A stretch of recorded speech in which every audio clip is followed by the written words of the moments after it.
Yeah, this thing looks super cool. Next up, Dauntless. So, Eric, you put this one in the chat. What's going on with Dauntless? So it has finally, just the other week, what was it, on Monday, Tuesday, one of those days, it's finally officially released. So up until this point, it's always been in pre-alpha. So, you know... Wait a minute. Did this game come out before Monster Hunter World? It did. So in pre-alpha. It came out it came out in pre-alpha. So in order to play it back then, you had to have. And I mean, this is one of those kind of things that had a bit of a kind of interesting debate because back then, if you wanted to get into the pre-alpha, you had to have bought a founders pack. So you had to have paid money to be able to get into it. Yeah. Now it has released now officially on PS4, Xbox One, and PC as free to play. So now nobody needs to pay anything to play it. Oh. So there has been that kind of discussion going around, be like, you know what, like, you know, we just kind of screw over the founders, but then it's also been out for like a year, so you know the fans have had like a year of access. I mean, it's they have an input for it too. Right? Exactly right. So there's merits to both sides, but basically it's now come out, which is available on console as well, which is great. It is a game that, so for anyone that doesn't necessarily know what Dauntless is, it is a hunting genre game. There are parallels you can draw with Monster Hunter. I always say to people, if you play Monster Hunter and you're going to go and check out Dauntless, like, it's a great game. Don't go in just initially trying to compare it to Monster Hunter. Same thing I said to people when you play things like God Eater, because if you go into these games being like, is it Monster Hunter? It's not going to be Monster Hunter. But there are things, but if you like those kind of games, then, you know, you go out, you play as a Slayer. There's currently 5 different weapon types you can choose from. There are these giant beasts called Behemoth. You go and you farm them, you kill them, you get parts from them, go back and make armor and weapons, and so the cycle goes on. So it's another hunting game. But yeah, it's nice that it's now available on console, because I know there are a lot of people that wanted to kind of check it out before, and it's actually gone through quite a lot of improvements. So I've been playing it since the very beginning. I haven't, a little bit like the newest update, I haven't had a chance to dive into fully, but I've been playing since the early alpha. And since then, the weapons have evolved. They've given them more moves. They've fleshed out like the Behemoth. They fleshed out the kind of the whole progression system for the game. There's a lot more stuff for you to do. So it's definitely in a good place. I mean, given that you know, okay, yes, there are, you know, it has a model in it that's very similar to, say, the Fortnite season pass, in that there are seasons. There's like a battle pass, there's right? gear. That's it. Yeah. So I kind of like battle passes. Just to say really quick, I kind of like them, and I wouldn't actually mind them being in other games, just because it gives you this thing every season where it's like, oh, I get to work towards targets these to work goals. for. Yeah. Yeah. Yeah, no, that's true. I mean, I think it's always nice to be able to have something to aim for. This one in Dauntless, I think it's very similar in Fortnite. I don't play Fortnite like much, so I'm not too familiar. But I think in Dauntless, there's a free path that everyone can kind of go along, and you can earn things as you progress. And there's then like an elite path that you buy into that has more rewards. Now, my understanding is pretty much everything in the elite path is just cosmetic, so cool costumes and skins and transmog. And there's a lot of cool costumes as well. There's like some really nice aspects that you can transmog in the game, so you can get some really cool looking characters. And as a free to play game, it should be, right? It should just be cosmetics, right? For a battle pass. Exactly, yeah. Otherwise, it'll be bad. Yeah, if it's pay to win. Any kind of pay to win is. Yeah. That's the thing. Yeah, I did see a post the other day, like because I haven't had a chance to dive into this one too much. Someone did mention there are some items that you can occasionally get. Oh, Eric's froze. Oh no! Sound the alarms. He always freezes with the best faces. Eric's is currently in deep thought, guys. He's really thinking about this next part. Don't worry, guys. It's gonna be great. I guess so. Well, wait. Oh, is he back? Oh no, I'm back. Hello, hi. Unfortunately, the thing happened again where you paused mid discussion. And no. So it was. I think it was talking about there's stuff that you can buy. Oh yeah. Sorry, okay. It was. Yeah, I saw a post from someone who loosely said, like, I can't remember the exact wording, so I'm not going to kind of like drill down it too much. But someone basically said there are some items you can get through the Elite Track Pass that either through selling them or then using them in a certain way can somewhat link to power gains. You might loosely be able to make that link between paying for power. I think it's kind of a slightly longer stretch, and it's like shortcutting. Shortcutting the grind.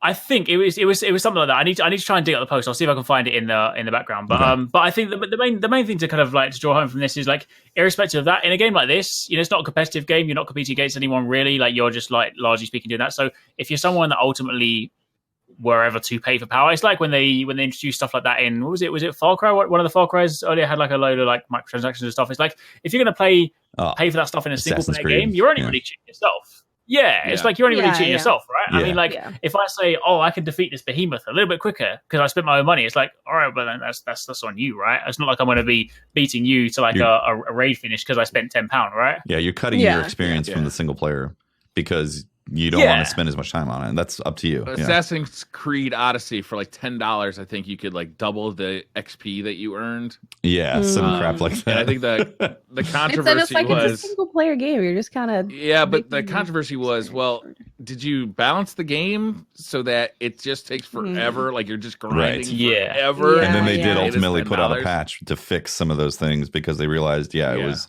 blown out of proportion. But this is free to play. Yeah. And it's co-op, right? Well, here's the thing. Here's the thing about Dauntless that I think is incredible. This is, just like you said, free to play. It's cross-save and cross-play, right? Yes. Is it like legit cross-play? 3 platforms.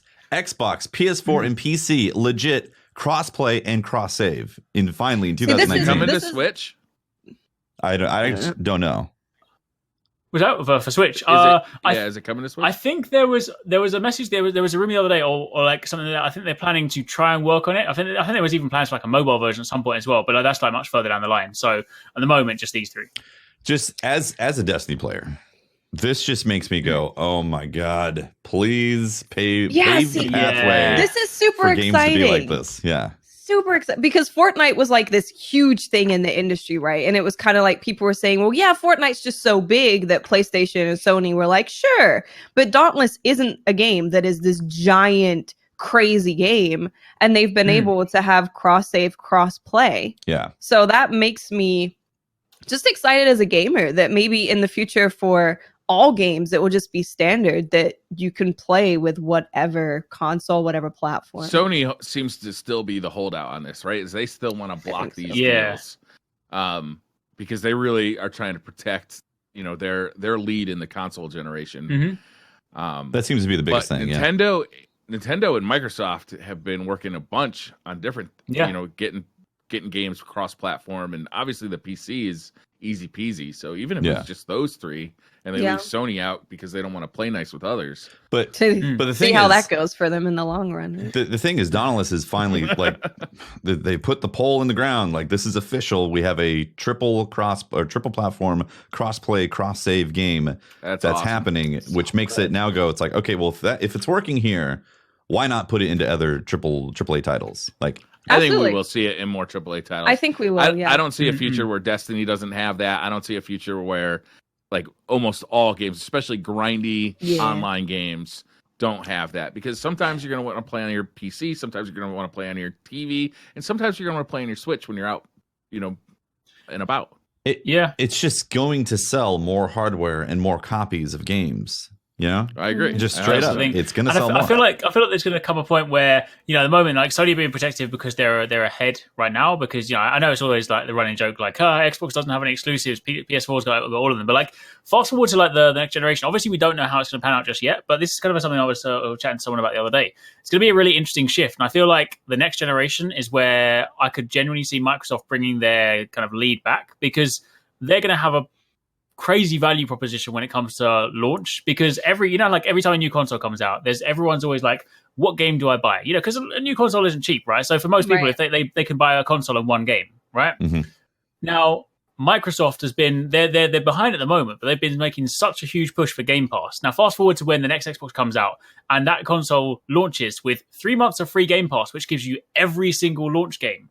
Suddenly it's like, oh, do I buy an Xbox 2 with 12 launch games, or do I buy a PS5 with one game? It's like, well, it's like a no-brainer. They're going to have such a strong launch, and while that might not be easy to maintain, because obviously if they still have exclusives, that's going to go nowhere. If they can do that, and then because they've been acquiring so many studios, I could genuinely see like Microsoft retaking that lead. And if they do that and they can hold on to that, PlayStation will be like, about that crossplay. You want to talk now? In addition to that, is there's strong reasons to believe that your Xbox One games will be compatible with the next Xbox, and you could even see Microsoft upgrading the visuals on those Xbox One games, like they've done with 360 games on the Xbox One, right? So like, I get the Game Pass, and all my old games look better on this new machine. Sold. I feel like Xbox, Microsoft got put into a position where they really had to reevaluate what made the customer happy. And I think we're going to see the fruits of that with this next generation. Just like I said, I mean, that's an incredible proposition. If you have 12 launch titles and let's say 6 of them are decent, you know, no, I'm not expecting all 12 of them to be like knockouts, but like, let's say 6 of them are decent and maybe a couple of them are like, wow, these are fantastic for a battle pass as a launch console. Like that's a huge value proposition. That's crazy, right? Yeah. Yeah. You know, so I'm thinking just to think more about battle passes and stuff that's in Dauntless, and we're starting to see it kind of picked up by other places. It seems like it might be a really good thing to do for just free to play games in general, or any games that have some type of, you know, maybe it's partly free to play, partly, you know, you buy some content for it. But it just seems like it's a really nice way to give stuff for people to do and to gain some cool stuff. And it seems like, you know, you don't have to create quests around it, right? There doesn't need to be this giant quest. It can be like you're just completing your battle pass. Yeah. So I think I think we're going to start seeing a lot more companies using some type of battle pass. I hope not. I don't really agree with you that I don't like the battle pass system. You know, to me, it's a way of creating a grind with no. The reward is just the completion of it, right? The reward is just like you get some loot. The cosmetics. Whereas I'd much rather have the reward be like this cool, you know, like this cool campaign and this cool story, and like I just don't see free to play games kind of. What if they had both? If somebody could pull that off, I'd be down. But it's not what I've seen out of battle passes. Here's the thing, though: the battle pass is something that they can give with development time, whereas what you're asking for is considerably more development time for a well thought out quest. You know, right? So like, well, they could even. So I'm kind of thinking that it could be possible for companies to do both, where they deliver like a seasonal campaign or something, and then they have the battle pass. Because battle pass, you know, you can create with not using a ton of resources, because you don't have to use any of like the lore team, story team, like combatants team. You're just creating cosmetics, right? So the art team. And then you can have a whole other team working on all that other stuff. But then this battle pass has this not an easy way of giving content, but an easier way of giving content to people. Maybe that money helps them create other stuff. So I feel like it's a easier thing to give people on a frequent basis. To give them something. This is the old man in me not willing to give in to the you know, the next generation. It's because it was Fortnite that made it. But I still like buying something up front and not being asked to pay. You know what I mean? Right. Like I still like that business model better. Like the play date. To me, that's a really interesting business model. I buy it up front. I get 12 games and my expectations are fulfilled, as opposed to getting something for free, but always being expected to pay a little bit. Like there's no, I understand that. There's no end game in sight as far as how much I'm going to give these people. Yeah. I guess where the line gets drawn for me is when it's not in a free to play game. Like free to play games, I'm okay with them monetizing with the battle pass, because it's free to play and it's cosmetics that come out of there. So I'm like, all right, well, free to play, the time I invest, if I get a battle pass, that's like the trade-off. But if it's a title that I'm actually spending money on initially, and then they have like a battle pass type of thing, like if that starts happening, in fact, did COD do something like that? No, COD hasn't done anything like that. If a company goes down that path where you buy the title and then buy a battle pass, then I think I wouldn't want to have I wouldn't want to pay a full price of a game and have a battle pass every single season I'm pretty sure the most DLC. recent COD has a battle pass. Yeah. See that? That's a big no for me. But that's because it's their... That's because it's COD. It's because it's Activision. It's Activision. They're like, let's have it. All of it. All these angles. I'm pretty sure that the most recent COD for their Battle Royale. Yeah. They have a paid battle pass in it for their paid game. I'm pretty sure. I'd have to double check. Maybe chat can help us out. So that type of stuff is a big yikes. That's hard yikes right there. When it's a free to play game, I'm like, okay, well, it's free to play. I didn't spend any money to initially pay or to play it, and if I'm spending a bunch of time playing the game, I don't mind giving $20 for the devs to continue making the game. If it's Activision selling battle passes, I'm like, nah. Yeah, I think it'll be interesting. I think the landscape of gaming in general has changed drastically, even in the past, 4 years. it's changed a lot. You went from basically arena shooters being the thing to now battle royale is the thing. People are doing more microtransactions, more type of battle pass stuff. It's things are changing, so it's going to be interesting to see where it goes. Yeah, because we've seen a lot of changes in a very short period of time. Was Apex season a pass that you pay for? Yes. It was. Yes. Yeah. Okay. Interesting. But like most of them now, there's a free version and then also the paid version. You get more cool stuff in the paid version, and you can earn back all, if not just some of your money that you paid for it by completing the battle pass. Interesting. Yeah. I know we've strayed away from Dauntless, but I'm watching video of it, and it looks really good. It's got definitely a Fortnite kind of like cell shaded look to it. Yeah, but I like the way it looks. It looks cool. Like the looks fire, like you got a fire sword and it lights the monster on fire when you hit him with it. That's cool. It looks satisfying. I want to check it out. Yeah, I want to check it out and really get into it. Yeah, it's definitely a lot of fun. There's definitely a lot of like, if you like those kind of things, or if you invest any time into obviously loot-based games, but also things like Monster Hunter and stuff. There's definitely a lot of fun to be had, and the fact that you can, without even having to kind of dip into things like Battle Pass and stuff, like a game like that will give you plenty of hours before you even need to think about approaching something like that. Because early game, it's all about you craft the early gear, you fight the early monsters, and then kind of it gets a lot more challenging. And some of the end game ones are pretty challenging. I was kind of went to fight someone the other day, so there's definitely without question, it's a game you could fully download and you could easily get a good like 60 hours out of it before you think, all right, maybe I should maybe I'll look into this battle pass, or maybe I'll just put it out. But yeah, it's for something that's free to play, I feel like there's no reason why people shouldn't check it out, because it's not fun. Free to play. Crossplay, like which Lord. is amazing. So we can just play anywhere and play with literally everyone that's in chat. Yeah, right. that's so cool. Amazing. Apparently, the servers are getting hit pretty hard. People are saying the queue times are long to get in. Oh, really? Yeah, because they're having a lot of people jump in and be like, "Yo, sweet, let's try this." Like. Yeah. When did it go live? The last week. I believe it was last week. Like Thursday last week, or I think it was earlier. Like Tuesday, last week, I believe Tuesday. I think it was Tuesday. Yeah, it is Memorial Day weekend in the U.S., so I would expect a lot of people to be playing video games this week. And it's bank holiday. There's nobody in England, so Gambit. Nobody. Maybe you're just too good, Briar. Okay, maybe you're too good. That's clearly it. Or you're too bad, and they can't find anyone to That's play. much more likely. 21st of May. 21st of May is when it went live. Nice. Yeah. Well, that's great. Okay, It's exciting to see That's something like that happen. Cool. Eric, you said that there's 5 weapons right now in the game? Yes, there is a sword, kind of your generic kind of like early like sort of beginning weapon, which is decently fast, decently kind of good damage output, pretty cool.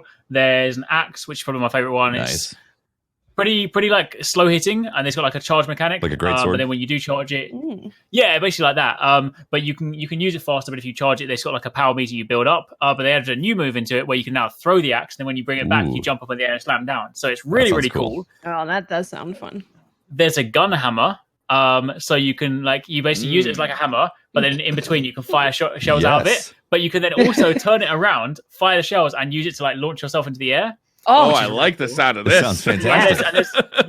And there's like an advanced mechanic for it where like you can basically, if you get it down, like I put it in like I did some weapon tutorials this a while ago, where like you swing the hammer and then you can, you can use a shell to power up your hammer swing, but then if you put the right button input in, you can then reload that shell mid combo, so you can basically just kind of keep going like power up, reload, power up. So it's pretty cool.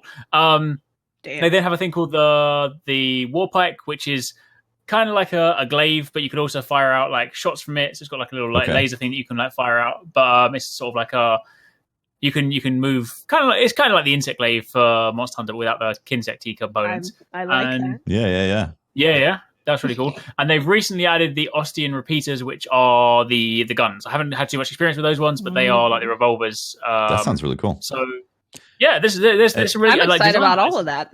Yeah, I'm not gonna lie. You had me at Gunhammer. Gunhammer is that's a fantastic way to get somebody into. Those are the magic words. I think. Gunhammer. Are they? Is there any kind of like roadmap for them rolling out new weapons over time? Because like you said, they're just out of the repeaters, right?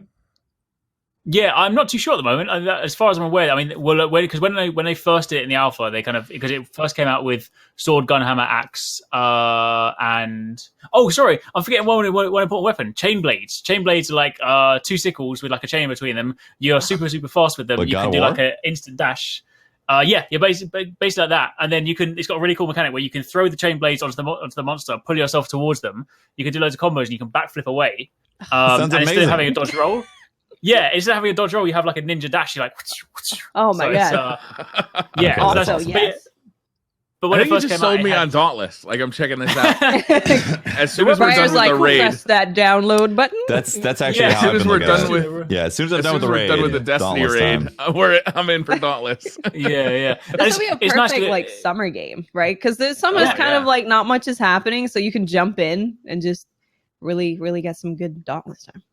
That sounds really cool. Yeah. It feels a lot better now as well, because I remember when I first played it, when I was sort of like testing it early, and I was playing on US servers. Obviously, I'm in the UK. Like a lot of the kind of hit detection was like quite laggy, so I didn't kind of get that nice experience. So when you're trying to like learn to dodge roll through attacks, I'm like, well, I definitely did roll that, but apparently the latency was like, nope. But now it's like it runs super smoothly and stuff. So yeah, I mean, there's a lot of fun to be had with the weapons. But yeah, with regards to the roadmap, I mean, Austin repeaters were, I think, towards the end of. I think there's still quite a few months ago. I think it was like 2 or 3 months ago, something like that, maybe longer. So I feel like if they just like officially launched it, I feel like it might be like a little way out. But I'd like to think they'll kind of keep adding things. That's great. Yeah. How diverse is the loot? Like if you're gonna go for, let's say you want to get the perfect set of hammer. What was it? Hammer gun.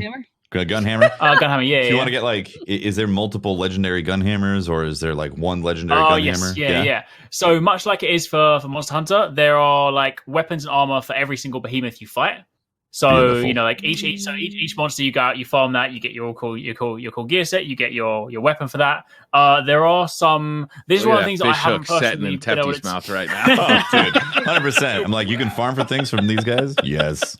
Yeah. There's definitely also like I haven't. This is the one thing that I never got to experience, because it was kind of like towards the end of the cycle that I sort of took a break from it. But there is like the concept of, I forget, they might not be called this exactly, but there's concept of basically like legendary weapons. So they're more involved to get. And they fall within the categories that you have them, but they behave slightly differently. So, for example, take the sword.